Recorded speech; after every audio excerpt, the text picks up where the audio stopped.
நான்-ஸ்டாப் நேயர்களுக்கு வணக்கம். இந்த வீடியோ நம்ம என்ன பார்க்க போறோம்னா, விஜய் சேதுபதி நடிப்பில் ஆறுமுககுமார் இயக்கத்தில் வெளிவந்திருக்க ஏஸ் திரைப்படத்தோட ரிவ்யூ தான் பார்க்க போறோம். ஏஸ் இந்த படத்தோட கதை என்னன்றதை பார்த்துடலாம். சின்ன சின்ன தில்லாலங்கடி வேலைகள்லாம் செஞ்சுட்டு ஜெயிலில் இருக்காரு விஜய் சேதுபதி. இங்கேருந்து தப்பிச்சு ஒரு புது வாழ்க்கை வாழலாம் அப்படின்னு சொல்லிட்டு மலேசியாவுக்கு போறாரு.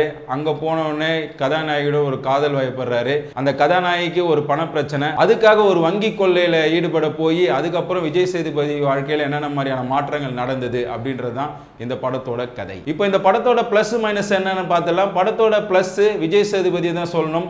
மகாராஜா அப்புறம் விடுதலை போன்ற படங்கள்ல கதையின் நாயகனாக நடிச்சவர் ரொம்ப நாள் கழிச்சு இந்த படத்துல கதாநாயகனாக வருகிறார். பழைய விஜய் சேதுபதியை பார்த்த மாதிரி தான் சொல்லணும். சூதுகவும் ரெக்க போன்ற படத்தில் நடித்த விஜய் சேதுபதி திரும்பியும் கம்பேக்கு தான் சொல்லணும். படத்தில் பார்த்தீங்கன்னா ஆக்ஷன் சீக்வன்ஸாக இருக்கட்டும், அவர் யோகி பாபு கூட பண்ணுற காமெடியாக இருக்கட்டும், கதாநாயகியும் கூட சேர்ந்து அவர் காதல் பண்ணுறதாலும் எல்லாமே இந்த படத்தில் ஒர்க் அவுட் ஆயிருக்கு விஜய் சேதுபதிக்கு. படத்தில் இன்னொரு ப்ளஸ் அப்படின்னு பார்த்தா யோகி பாபு காமெடியை சொல்லலாம். சில நாட்களாகவே யோகி பாபு காமெடியெல்லாம் பார்க்கும்போது செம்ம கடுப்பாக இருந்தது. முக்கியமாக போன வாரம்லாம் ஒரு ஹீரோவை நடித்த ஒரு படம் வெளியே வந்திருந்தது. அந்த படம் பார்த்தீங்கன்னா 1 hour 50 நிமிஷம் ஓடுது. அந்த படத்தில் ஒரு காட்சியில் கூட பார்த்தீங்கன்னா யோகி பாபு யாருமே சிரிக்க வைக்கல. செம கடுப்பாக இருந்தது. அதே மாதிரி தான் இந்த படத்துலையும் இருக்கும்னு நினச்சி போனால் அவர் கதாநாயகனோடு சேர்ந்து பண்ணுற காமெடிகள் எல்லாமே ஒர்க் அவுட் ஆயிருக்கு. இனிமேட்டு யோகி பாபு ஹீரோவா நடிக்கிற படத்துக்கு போகிறதுக்கு கொஞ்சம் தயவுசெய்து யோசிங்க. இந்த மாதிரி கதாநாயகனோட சேர்ந்து பண்ணும்போது தான் யோகி பாபுவோட காமெடி ஒர்க் அவுட் ஆகுது. படத்தில் அடுத்த ப்ளஸ்ன்னு பார்த்தீங்கன்னா கதாநாயகி ருக்மணியை சொல்லலாம். ஆல்ரெடி இவங்க கன்னடத்தில் ஒரு ஸ்டார் ஆகிட்டாங்க. அந்த படத்தை பார்த்துட்டு அவங்க மேலே காதல் வயப்படாத இளைஞரே இருக்க மாட்டாங்க. அவங்க முதல் முறையாக இந்த படத்தில் அறிமுகமாகறாங்க. அவங்களுக்கும் விஜய் சேதுபதியான கெமிஸ்ட்ரி இந்த படத்தில் நல்லாவே ஒர்க் அவுட் ஆயிருக்கு. ருக்மணியும் இந்த படத்தில் ஒரு பிளஸ்னே சொல்லலாம். அடுத்தது படத்தோட மியூசிக் ஒளிப்பதிவு இரண்டையும் சொல்லலாம். ஜஸ்டின் பிரபாகரனோட சாங்ஸா இருக்கட்டும், சாம் சிஎஸோட பின்னணி இசையா இருக்கட்டும், ரெண்டுமே இந்த படத்துக்கு நல்லாவே ஒர்க் அவுட் ஆயிருக்கு. அப்புறம் ஒளிப்பதிவு சொல்லலாம்.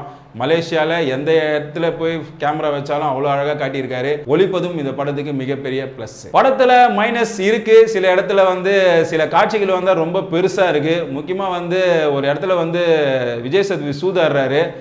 அதான் சீட்டாடி சூதாடுறாரு. அது என்ன மாதிரியான விளையாட்டுன்னு கொஞ்சம் பேருக்கு தெரியல. நல்லா சீட்டு ஆடுறவங்களுக்கு அது என்ன விளையாட்டுன்ற மாதிரி தெரில. அது பார்த்தீங்கன்னா ஒரு மிகப்பெரிய காட்சி. அது ரொம்ப நேரம் ஓடுற மாதிரி இருக்குது. அது இந்த படத்துக்கு மைனஸ். இதே மாதிரி தான் ஜேம்ஸ் பாண்டு கேசினோ ராயலையும் இதே மாதிரி தான் விளையாடி இருப்பாங்க. ஆனால் அது கொஞ்சம் இன்ட்ரெஸ்டிங்காக இருக்கும். இந்த படத்தில் இந்த காட்சி கொஞ்சம் லென்த்தாக இருக்கிறது போர் அடிக்கிற மாதிரி இருக்கு. படத்தில் இந்த மாதிரி சின்ன சின்ன மைனஸ் தான் இருக்குது. ஆனால் படம் முழுக்க பார்த்தீங்கன்னா விறுவிறுப்பாக போகுது. சின்ன வருத்தம் மட்டும் தான் இந்த படத்தில் இருக்குது. கடைசியில் ஒருத்தனை காட்டுறாங்க, பைத்தியக்காரனை ஒருத்தனை. அவன் எதுக்கு அவனை காட்டுறாங்கன்னு தெரியல. விஜய் சேதுபதி போன்ற பெரிய நட்சத்திர படத்தில் அந்த மாதிரியான ஒரு பைத்தியக்காரனெல்லாம் கிளைமேக்ஸில் வச்சு ஒரு இரிட்டேட் பண்ணுற மாதிரி தான் இருக்குது. தயவுசெய்து அந்த மாதிரிலாம் பண்ண வேணான்னு இயக்குனர் கேட்டுக்கிறோம். ஆக மொத்தத்தில் இந்த ஏஸ் படம் எப்படி இருக்குன்னா, உங்களுக்கு ஒரு த்ரில்லர் படம், ஒரு பேங்க் கேஸ்ட் போன்ற படங்கள்லாம் பிடிக்கும்னா தயவுசெய்து இந்த படத்தை போய் பாருங்கள். சம்மர் ஹாலிடேக்கு ஒரு நல்ல கமர்ஷியல் படம். இந்த படத்தை பார்த்துட்டு உங்கள் கமெண்ட் என்னென்னு கமெண்ட் செக்ஷனில் சொல்லுங்கள். உங்களை அடுத்த வீடியோவில் சந்திக்கிறேன். நன்றி, வணக்கம்.